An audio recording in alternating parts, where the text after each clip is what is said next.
right, welcome to Y Space. Today we have a very special guest, Mr. Eric Mann from the YMCA in Florida. I am Lerato and I will be doing this interview with him.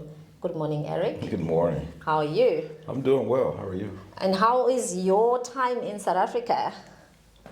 It's good now. I'm getting past the jet lag, so that's a good thing. So I've been here. We arrived in Johannesburg on Thursday, and so now I'm getting onto the time zones and not as sleepy. Yeah. During the middle of the day. So yeah, I guess it makes you feel like you're floating. it is. It is. It gets. I've been here a lot, and so your body never gets used to it. Yeah. So you just have to. I can imagine. Have to fight through it. I can imagine. So today, we're just gonna have a conversation about you. About me. It's not about. It's not like an interview or something, but just to have to get to know you. And maybe you can start by telling us what inspired you to be in the YMCA. When did you start with the Y? When did I start? I didn't grow up with the Y, so I didn't know anything about the Y until I got to college. And my major required that I do a semester internship. And I sent my resume to the YMCA, the Boys and Girls Club, Jewish Community Center, and Parks and Rec. And because internships are free labor, so I had to do it to graduate. And so I chose the Y because the Y gave me 50 cents a mile for my commute from where I went to college. So it was about 15 miles away, so 30 miles, 50, so it was really for gas. And so that's how I started. And I always knew that I was going to work with kids around sports, but I thought I was going to be a coach and a teacher. Okay. My mother is a teacher, my sister's a teacher.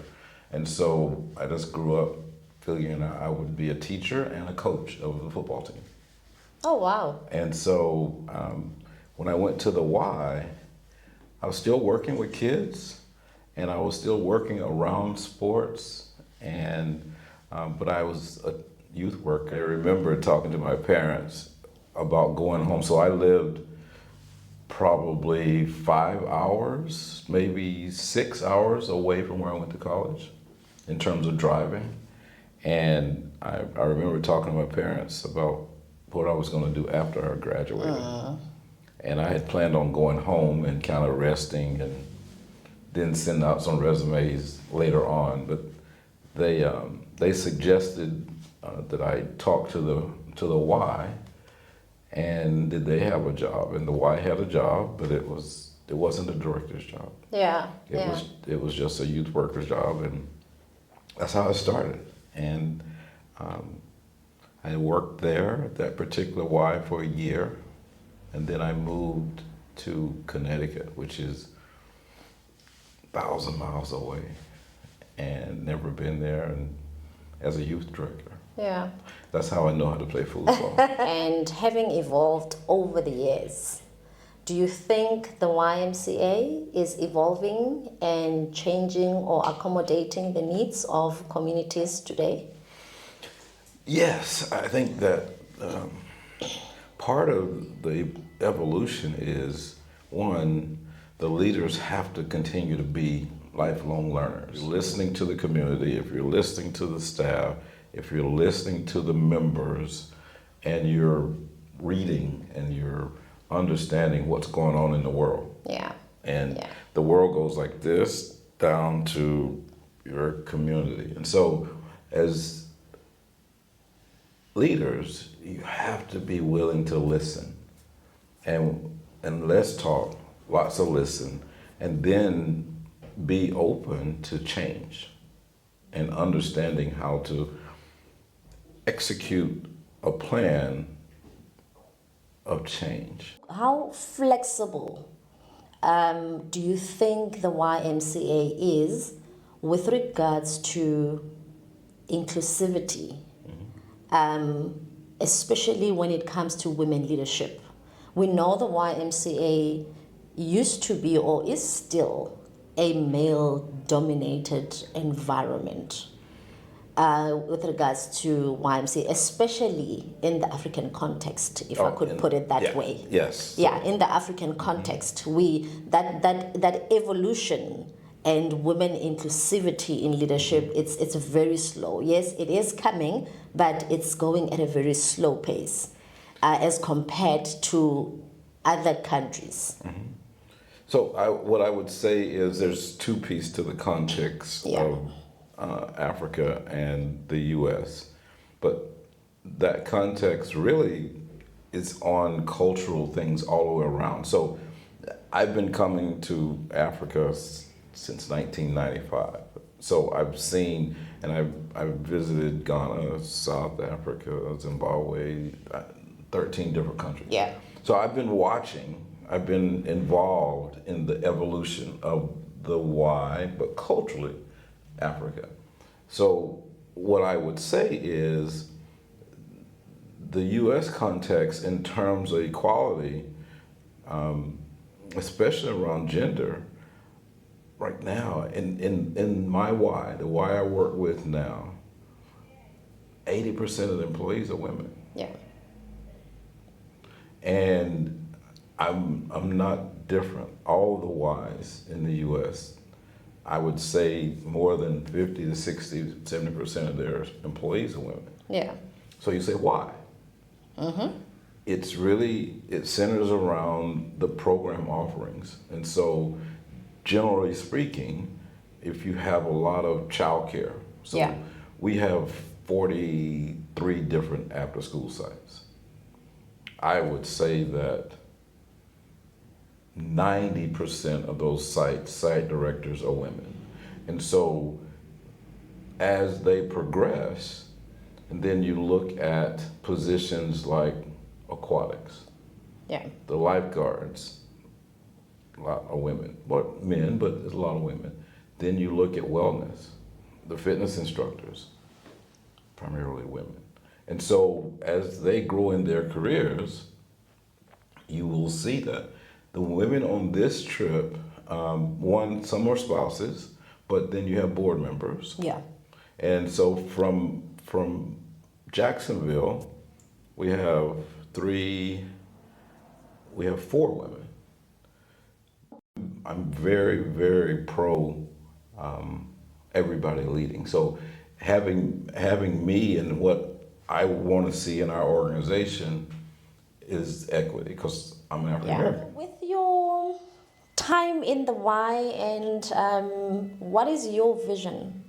Where you are now, what is your vision moving forward with regards to YMCA? With the YMCA? Well, I really love helping leaders grow. Yeah. And always looking at how can I help that next leader get to where they want to go. So I'll be, in May, it'll be 44 years. Wow. Working for the Y. I've never worked anywhere else. So, but along the way, someone helped me. Yeah. They were my mentor. And so I really want to give back. And I've got, a lot of the people that are in the room. Ernest has been a mentor. I work with him as a mentee. Parrish is a mentee. Harold. Yeah. So that's part of, I still love that in terms. A mentor is there to give you all the answers that you need. Yeah. But then it's a learning process. It doesn't mean that you will get all the answers, but you are there to learn. Well, hopefully it gives you, you'll come to your own conclusion about what the answers are for you. I can't tell you what to do because, one, I'm not here. One, it's not my job. Yeah. It's your job. But I can challenge you to think differently. Yeah. And then you will figure out, okay, I can do this, this, and this. But and you'll come to the answer. I don't think your mentor just should try to help you see the ditches so you don't step in them. Yeah. That's what a mentor can do, Yeah. and give you, again, sound advice, but you have to be willing to hear that. Yeah. That sounding board. Yes. Yeah. Because some people, they say they want feedback, but they don't. They only want the feedback that they like. The one to hear what they want to hear. Yes, and they don't not your advice. They may not want the truth. They may not want the truth, and that's not. If you just want a yes person, then that's not going to be good for you overall. Yeah. So, what has been the most rewarding experience that you've had throughout your journey in the Y? Yeah, it's one of those things where I'm lucky, and I say lucky, and I'm blessed, and I understand it now. At some point, everybody has to figure out what purpose they serve on this earth. Yeah. And what God's purpose is for you. And so growing up, I grew up in the church. I'm a faithful person. I wouldn't necessarily say that I'm not evangelical. I try to live out my values. But I figured out this is not an easy answer because it sounds more ego than it is. It's not. Yeah. But I think I was probably 27 when I really understood what God had me on this earth for. Yeah. And I had been working for the Y 7 years. And my purpose in life is to help people.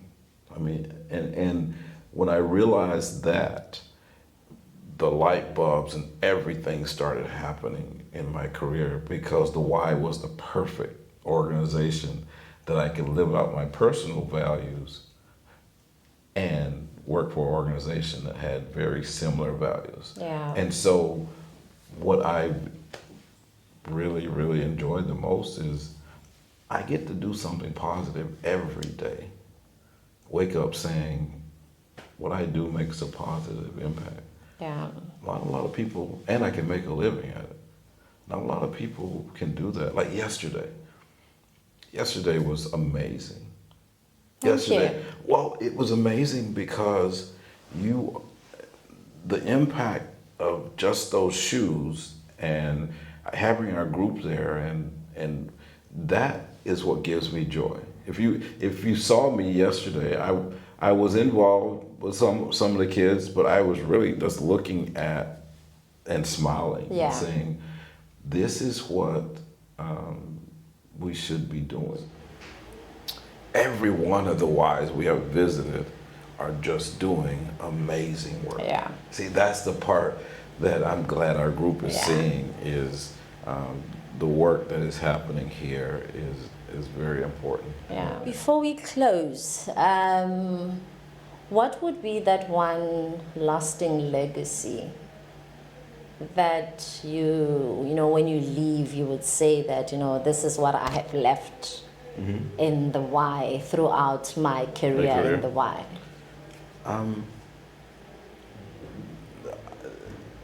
The legacy of helping other people grow, leaders grow, having staff that we've worked together and I've helped them be successful. Yeah. And that's it. And this work here, I didn't do it for legacy. I did it because I really wanted to help. But our group is proud that we've been doing this 20 years. Yeah.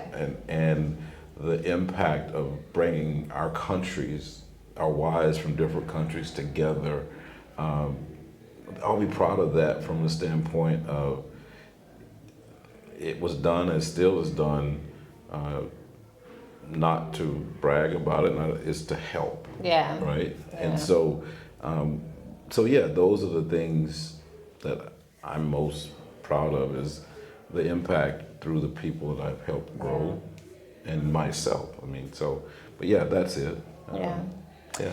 And as a young woman, as a young mother, into the space of leading an organization, and other young or family orientated GSs out there, what would be your advice? What would be your advice to us in terms of growing into this leadership? Not being afraid of evolving, like we talked before. Like Yeah. last night was a very good conversation with your facility guy. Yes. Right. And understanding, wow, we just need to figure out how to generate some revenue so that we can sustain our work. And It is. it's okay to Yeah. say, and I say it all the time, and I even now I continue to grow it.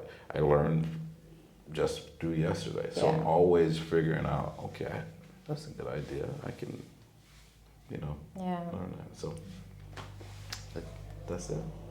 All right, that's a wrap. Thank you very Thank much, you. Eric, for joining us in this session of podcast. Well, thank you for inviting me. Yeah, and I must say that you have left me with a lot to think about. This conversation was very profound. And Yeah.